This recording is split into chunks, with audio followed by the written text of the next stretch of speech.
আমাদের সঙ্গে আছেন নিউজ 18 বাংলার স্টুডিওয়ে তাপস রায়। অতনু, তাপসদাকে প্রথম প্রশ্নই করতে হবে, কারণ পোড় খাওয়া রাজনীতিবিদ, দীর্ঘদিনের বিধায়ক। তাপসদা, বিধানসভা হচ্ছে গণতন্ত্রের মন্দির, সেখানে বিরোধী দলনেতা, এই যে কিছুক্ষণ আগে আলোচনা হচ্ছিল বিরোধী দলনেতার প্রস্তাবে 13 জন বিধায়কের সই চুরির অভিযোগ, আপনি কিভাবে, আপনার উপলব্ধি? আমার উপলব্ধি বলতে ঠক জোচ্চোরদের দল। এক, নয় বিধায়কদের ওপর আস্থা বিশ্বাস নেই, ভরসা নেই।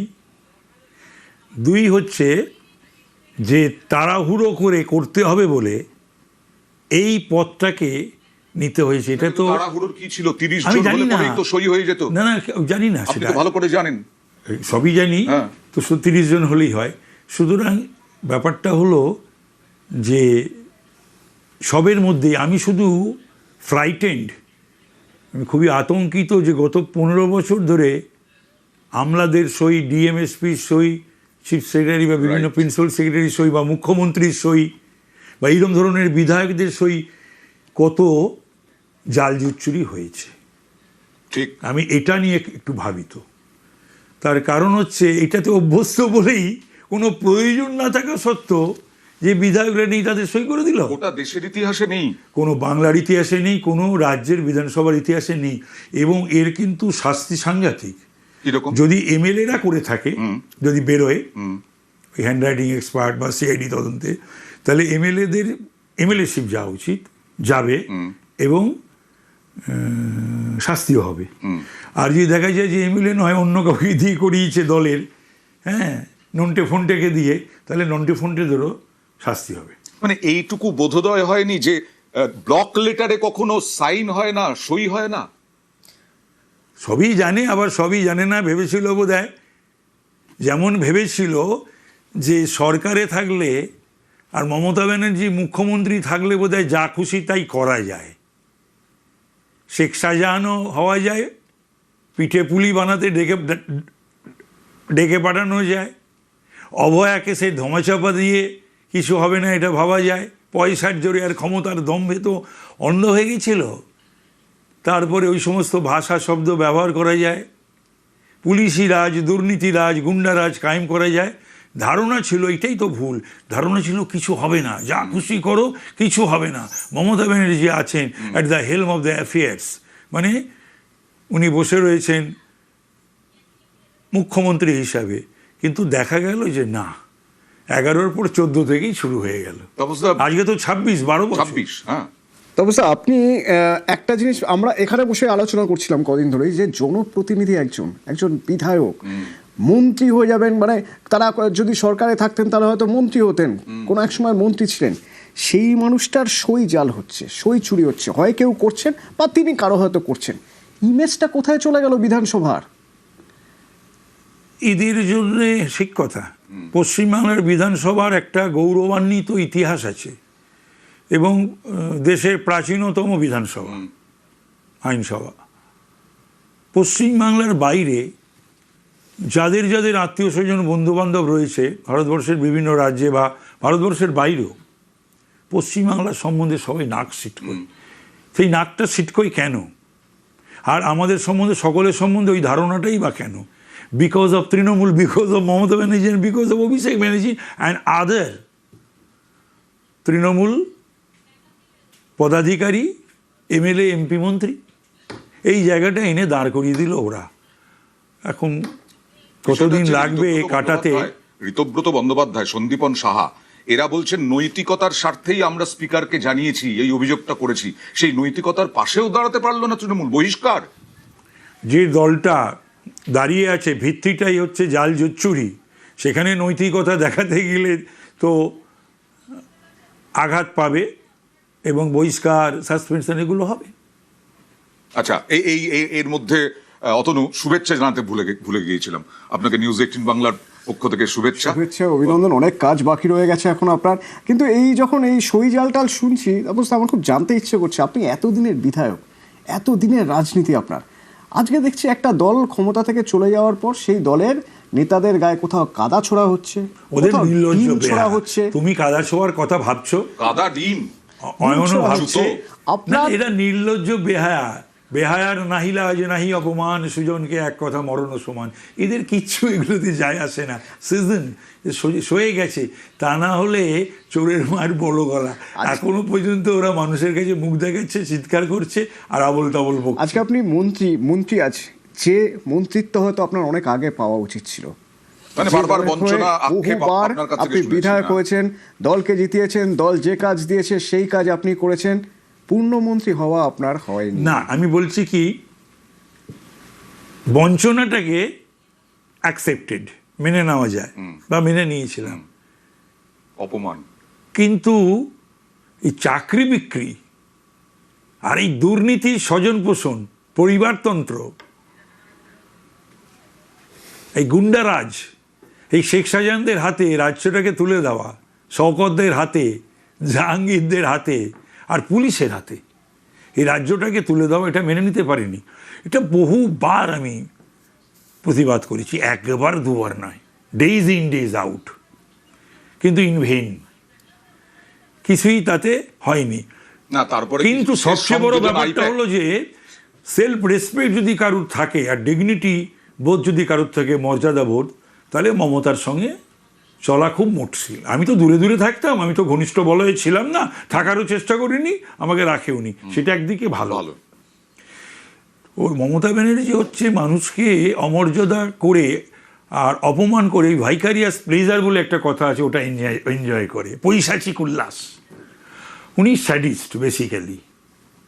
আর অভিষেক বন্দ্যোপাধ্যায়, অভিষেকের ব্যাপারে আমি বলতে পারবো না, অভিষেককে অত তো আমি, অভিষেকের সঙ্গে তো সেরকম মেলামেশা ছিলাম না, একটা নবপ্রজন্মে আমাদের ছেলের বয়সী, যতটুকু সেটা করার। তো দেখলাম পরবর্তীকালে যা দেখলাম বা শুনলাম, যে পলিটিক্সটা ওর মোটো বা উদ্দেশ্য নয়, অন্য কিছু ওর মোটো বা উদ্দেশ্য। এবং এই আইপ্যাক মার্কা আর এই কিছু অরাজনৈতিক চ্যাংড়া ছেলে মেয়ে, এদেরকে নিয়ে ওর একটু নাচন খোদন। আরে যে রাজনৈতিক দলের একটা যুব তৃণমূল থাকতে যুবা হয়, যে রাজনৈতিক দলের একই দিনে মমতা অবস্থানে বসছে আম্বেদকরের স্ট্যাচুর সামনে, আর সেই দিনেই যুব তৃণমূল কংগ্রেসের শহীদ মিনারে সভা করছে অভিষেক, মানে কি একটা, তাই না? আপনি তো চাকরি চুরির কথা বললেন, অভয়ার কথা বললেন, শেষ সংযোজন কি আপনার আপত্তি, প্রচন্ড প্রতিবাদ এবং বিরক্তি আইপ্যাক নিয়ে? হ্যাঁ, কতবার আমার সঙ্গে ডাল গলাতে পারতো না। আমি একটু, জানো তোমরা, টাইপটা একটু আমার একটু অন্য, আমি ঠোঁট কাটা, স্পষ্টবাদী, ধমকে দেওয়া, বেশি কাউকে পাত্তা না দেওয়ার, এটা আমার ছোটোবেলা থেকে একটা মানসিকতা। কিন্তু ওই চ্যাংড়াগুলো ছোটো ছোটো আমার ধারে কাছে আসতো না, কিন্তু এটা শুনতাম যে তারা আমাদের নিচের লেভেলে, তারা ওই পয়সা করি চাওয়া, গিফট চাওয়া, মোবাইল চাওয়া, হ্যাঁ, খাওয়া দাওয়া, এই সমস্ত। আর ওই সমস্তই আমাদের একটা, আমি আজকে আমার 53+ ইয়ার্স চলছে পলিটিক্যাল লাইফ, আর ওই চ্যাংড়া ছেলে মেয়েগুলো তারা নাকি সমস্ত রাজনীতি বোঝাবে, সংগঠন বোঝাবে। অবশ্য আপনি 53 বছরের কথা বললেন বলে মনে পড়লো, রাজনীতি অতনু একেবারে সেই ছাত্র রাজনীতি থেকে শুরু কংগ্রেস, এই এতদিনের একটা জার্নি। আজ আপনি মন্ত্রী, আপনার কাছে অনেক দায়িত্ব, অনেক কাজ আপনার সামনে, যে কাজ, যে দায়িত্বের জন্য আপনি এতদিন ধরে হয়তো রাজনীতি করেছেন, যে আমি একটা দায়িত্ব না তা না, কাজ করব, এটা তো কাজ করতে চেয়েছেন আপনি। চলতে চলতে করতে করতে পাওয়া। ঠিক, এই জার্নিটাকে কিভাবে দেখছেন? সম্মান আমাকে দিয়েছে এতই অল্প সময়ের মধ্যে ভারতীয় জনতা পার্টি, আমি এই জীবনে ভুলবো না, আর এই ঋণ শোধ করারও নয়, করতে পারবো না। যে মর্যাদা আমাকে দিয়েছে, ভাবা যায়? আপনার এই জার্নিটা ছাত্র রাজনীতি থেকে যে শুরু করে এই পর্যন্ত, এই যে পূর্ণমন্ত্রী হলেন, হ্যাঁ, সেটা আসলে আমি এই যে যোগদান করলাম বিজেপিতে, এবং তারপরে যে আমি পার্লামেন্টের প্রার্থী হলাম 24-এ, তারপর থেকে আজ পর্যন্ত আমি নিরবিচ্ছিন্নভাবে বিজেপির অফিসে প্রতিদিন যাওয়া, প্রতিটি কর্মসূচিতে সক্রিয়ভাবে অংশগ্রহণ করা, তারপরে যা যা কাজ যখন যখন দিয়েছে, ভাবা যায় না সেই সমস্ত কাজকর্ম আমার ওপর ন্যস্ত করেছে কেন্দ্রীয় নেতৃত্ব এবং রাজ্যের নেতৃত্ব, যে আমার ওপর এই বিশ্বাস এবং ভরসা রেখেছে, আমি তাদের সকলের কাছে চিরকৃতজ্ঞ। আজকে তাপসদা, ছাত্র পরিষদের যে রাজনীতি, আপনি যখন যা করেছেন সবটা মন দিয়ে করেছেন। আগ্রাসী বলছিলেন, আগ্রাসী কথাটা, এই আগ্রাসী আসলে রাজনীতি কিন্তু তাপস রায়ের। আমরা ছোটবেলা থেকে বড় হয়েছি তাপস রায়কে দেখে, ছাত্র পরিষদের রাজনীতি থেকে। এই আগ্রাসী যে মনোভাব আপনার, এটা নিয়ে একটু বলুন, যে আপনি যখন যে কাজটা করেছেন একেবারে আমি সুচারুরূপে, হ্যাঁ, সুনিপুণভাবে, মানে মন দিয়ে, দরদ যাকে বলে দিয়ে আমি করেছি, এই এক। আর এবারে যে ইলেকশনটা আমি লড়লাম 24 থেকে শিক্ষা নিয়ে 26-এ, এটা একেবারে অ্যাটাকিং অ্যান্ড অ্যাগ্রেসিভ ইলেকশন করেছি, সেটা বোধহয় তোমরা জানো। একদম, অবশ্যই, একদম ফ্রম ডে ওয়ান থেকে। এবং তাতে কোনো অসুবিধা হয়নি যে বরানগর থেকে আপনাকে মানিকতলাতেও আপনি জয়লাভ করলেন। আমার এক সময় ইলেকশনটাই আমি অ্যাটাকিং এবং অ্যাগ্রেসিভ ছিলাম, প্রশাসনের বিরুদ্ধে, পুলিশের বিরুদ্ধে, তৃণমূলের বিরুদ্ধে, গুন্ডা বদমাশগুলোর বিরুদ্ধে। ইলেকশনের পরেও দেখেছি। ইলেকশন তো পুরো ইলেকশনটা 39 দিন তারপরেও। আচ্ছা, এই যে ইস্ট ওয়েস্ট মেট্রো, সেই ইস্ট ওয়েস্ট মেট্রোর কাজের সময় তো বোধহয় আপনার বাড়িতেও ফাটল ধরেছিল।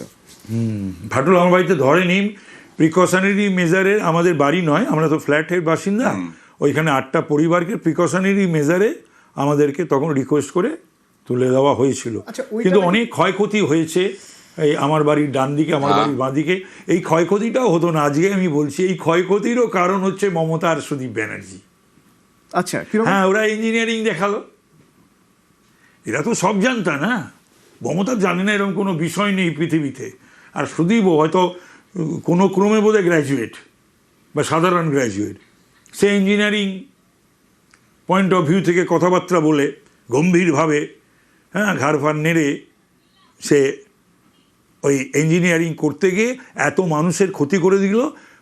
এখন 5 বছর হয়ে গেছে, মানুষগুলো এখনও তাদের ঘর দুয়ার ফিরে পায়নি, তাদের সেই পরিবার নিয়ে কোথায় রয়েছে, কিভাবে রয়েছে, সমস্ত মানে যেখান দিয়ে যাওয়ার কথা সেই লাইনটাই চেঞ্জ করে দিয়েছে। হ্যাঁ, সেই লাইনটাকে চেঞ্জ করতে গিয়ে কেন করলো, কী জন্যে করলো, কার কথায় করলো, কোন স্বার্থে করলো, এটাও একটা কিন্তু বিচার্যের বিষয়। আমি জানিও, যদি কোনোদিন এ সমস্ত নিয়ে একটা আলোচনা হলে বলবো। তো সুতরাং, আর মমতা ব্যানার্জিকে যা বোঝাবেন তিনি সমস্ত কিছু বোঝেন।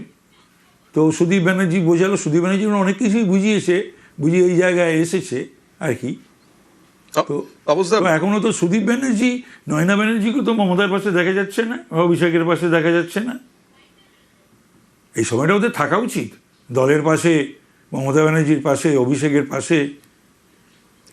তাপসদা, আপনি দীর্ঘদিনের রাজনীতিবিদ, বারবার বলছি এই কারণে, পালা বদল হলো কয়েক মাসের মধ্যে, রেড রোড ফাঁকা থাকলো, ব্রিগেড ভরলো, ওদিকে মুর্শিদাবাদ থেকে আরম্ভ করে মালদায় জাতীয় সড়কও ফাঁকা থাকলো, মসজিদে হলো মুসলিমদের পরব। এটা কি রাজনৈতিক সদিচ্ছার অভাব ছিল চূড়ান্ত?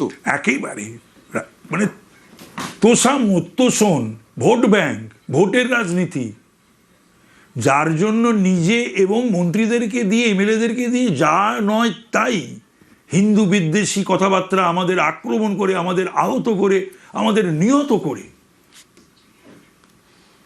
এই যে হরগোবিন্দ, চন্দন দাস, গন্ধা ধর্ম হিন্দুরা, মমতা বলল রেড রোডে ঈদের নমাজে, এটা কেউ প্রতিবাদও করলো। এটা তৎক্ষণাৎ কিন্তু ওর মাইক কেড়ে নেওয়া উচিত ছিল, বা কেউ একজন, আশা করেছিলাম যে ধর্মপ্রাণ মুসলিমদের কেউ, শিক্ষিত মানুষ বা ধর্মপ্রাণ, তারা প্রতিবাদ করবে, করেনি। তারপরে বলল, ওইটা বোধহয় টার্নিং পয়েন্ট হয়ে গেল। এই যে হিন্দু 91, 92, 93% ভোট তো আর এমনি আসে, বলছে 1 সেকেন্ডে নাকি 12টা বাজিয়ে দেবে আমাদের। এই কথা কখনো বলা যায়? বলতে পারে ওই কুর্সিতে, চেয়ারে বসে? মার্চ মাসেই তারপরে হচ্ছে ফিরাদের ওই সব কথা, সিদ্দিকুল্লার কথা, হুমায়ুনের কথা, আরো সমস্ত মালদা মুর্শিদাবাদের বিধায়কদের কথা। এ কখনো মেনে নেওয়া যায়? রাজনৈতিক সদিচ্ছা ছিল না বলেই কি? না, কোনো রাজনীতির ব্যাপার না, ব্যক্তিগত চাহিদা। আর পরিবার, ব্যানার্জি পরিবারকে আর নিজের কিছু ওই যে ঘনিষ্ঠ বলয় বা বৃত্ত, ওদের জন্য যা যা করার তাই করেছেন। পশ্চিমবাংলার মানুষের জন্য, পশ্চিমবাংলার কথা ভেবে 15 বছরে বলুন না, এসে বসুন না এখানে, আমি থাকবো। চিংড়িহাটা মেট্রোটা কয়েক মাসে সুপ্রিম কোর্ট উনি পর্যন্ত একটা যেতে হয়েছিল। ঝগড়ুটে মহিলা, হিংসুটে মহিলা, এবং ওনার এই না, এটা তো জেদ আর মানুষেরই তেজ, ভালো হতো। না সেই তো ওনার জেদ আর তেজ। উনি তো মমতা ব্যানার্জি নয় সব কিছুতে একটা মানি না ব্যানার্জি, মানি না। এই জেদ আর তেজের জন্যে বাংলার 10 কোটি কথা তো মানুষ বলছেন সাফার, আর মাটি মানুষের। পশ্চিমবাংলা আজকে কি সাফার করছে। অথচ অন্য কোনো স্টেটগুলো যেগুলো আমাদের পেছনে ছিল, সেই মুখ্যমন্ত্রীরা সমস্ত নিজের স্টেটের জন্য গিয়ে গিয়ে কেন্দ্রের কাছে, কেন্দ্রের মন্ত্রীদের কাছে, প্রধানমন্ত্রীর কাছে, স্বরাষ্ট্রমন্ত্রীর কাছে, অর্থমন্ত্রীর কাছে এবং বিভিন্ন বিভাগীয় মন্ত্রীদের কাছে গিয়ে কাজ আদায় করে নিয়ে এসছে। আপনি বল। আমরা দেখেছি অয়নদা যে যখন যে রাজনৈতিক দলই থাকুন না কেন স্বচ্ছতার সঙ্গে কাজ করেছেন, এমন একটা ইমেজ যে জন্য সবার সঙ্গে সম্পর্ক ভালো আপনার। আপনি এখন পূর্ণমন্ত্রী, কি মনে হয় পরিষদীয় মন্ত্রী হবেন? আমি বলতে পারবো না। আমাকে দল বা মুখ্যমন্ত্রী যে কাজ দেবে সেই কাজ শিরোধার্য, এবং সেই কাজটা আমি একেবারে সিরিয়াসলি, সিনসিয়ারলি, অনেস্টলি করব। আর আজ যখন এখানে দাঁড়িয়ে আমরা কথা বলছি যে সই জাল করছেন বিধায়ক, তখন আপনার কাছে জানতে চাইবো যে এই যে আপনার স্বচ্ছ ইমেজ, এতদিন ধরে রাজনীতি করে কাউকে কোনো রকমভাবে কারোর সঙ্গে সম্পর্ক খারাপ না রেখেও নিজের রাজনীতির জায়গাটা ঠিকঠাক রাখা যায়, এটা কিভাবে করলেন? এর কেমিস্ট্রিটা কি? যদি নির্লোভী হওয়া যায়, যদি অর্থের পেছনে কেউ না ছোটে, বৈভবের পেছনে না ছোটে, যে আমাকে হেলিকপ্টারে করে ইয়েতে যেতে হবে, কনস্টিটিউয়েন্সিতে, চার্টার্ড ফ্লাইটে আমাকে দিল্লি যেতে হবে, তারপরে আমাকে ঘিরে সবসময় কিছু মাইনে করা লোকজন থাকবে, আর এটা তো একটা বিশাল, এই যে বহরটা, এর একটা খরচ আছে। তো এই খরচ, তো এই খরচ তো এমএলএ গিরি করে, এমপি গিরি করে আসার কথা নয়। তাহলে সেই খরচ মেটাতে গেলে আমার একাধিক ব্যবসা, কেন, কোত্থেকে এলো? আমার একাধিক বাড়ি, আমার একাধিক সমস্ত ব্র্যান্ডেড গাড়ি। দাদা আপনি তো এইগুলো বড় বড় করতে গেলে- নামের কথা বলছেন।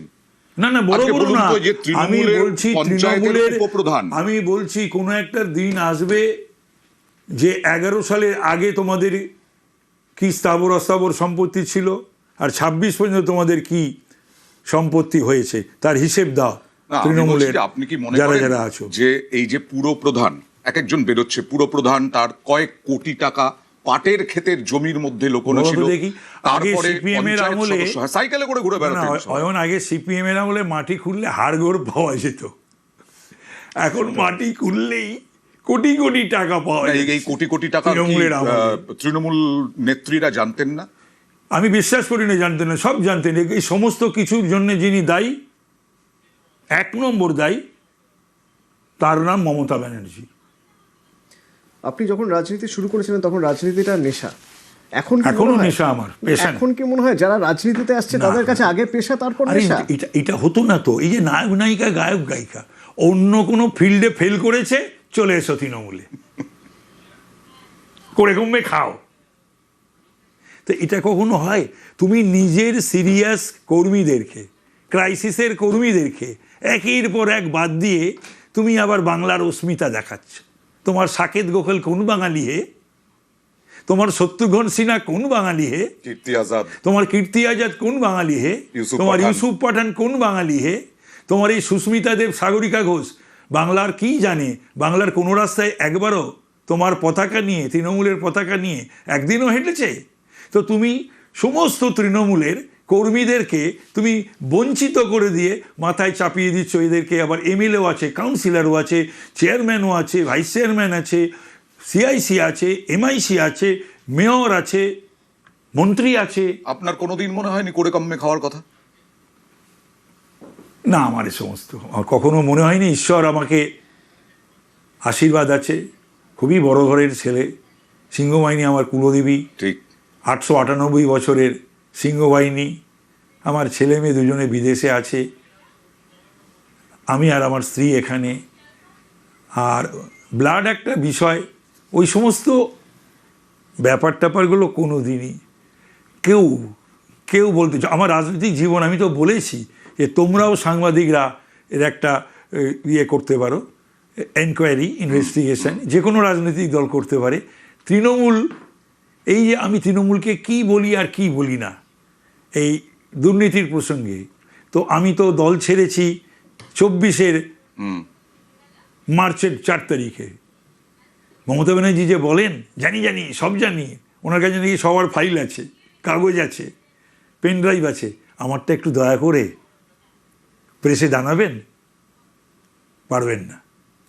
294টা আসনেই নাকি তারা জিতে গেছেন, তাতেই জোর সর্বনাশ করে হলো তো। হারানো হয়েছে। মমতা ব্যানার্জি যেদিন বললো না 294টা আসনে আমি দাঁড়িয়েছি, আমি বললাম সর্বনাশ হয়ে গেল, নিজে জিততে পারে না, শঙ্করাকে ডাকে। মানে অন্যান্য এমএলএরা তখন বলতে শুরু করলো, এখন আরও বলছে যে ওর ছবিটা যদি না লাগাতাম আরও কিছু ভোট বেশি পেতাম, এটা বলছে। তো সুতরাং আরেকটা কথা হচ্ছে, আমি বলেছিলাম এবার নির্বাচনী বক্তৃতায়, আমার একেবারে প্রতিটি বক্তৃতায় আমি বলেছি যে মমতা ব্যানার্জি 294টায় দাঁড়িয়েছে আর 294টায় অভয়া দাঁড়িয়েছে, কার শক্তি দেখা যাক, দেখিয়ে দিল। এখন তৃণমূলের সাংসদ বিধায়কদেরই অনেকে বলছেন যে এই দলটার বেশি দিন টিকবে না। আর এই দলটার বেশি দিন টেকার কথাও নয়, টিকবেই বা কেন, একটু মিক্স ফ্রাইড রাইস।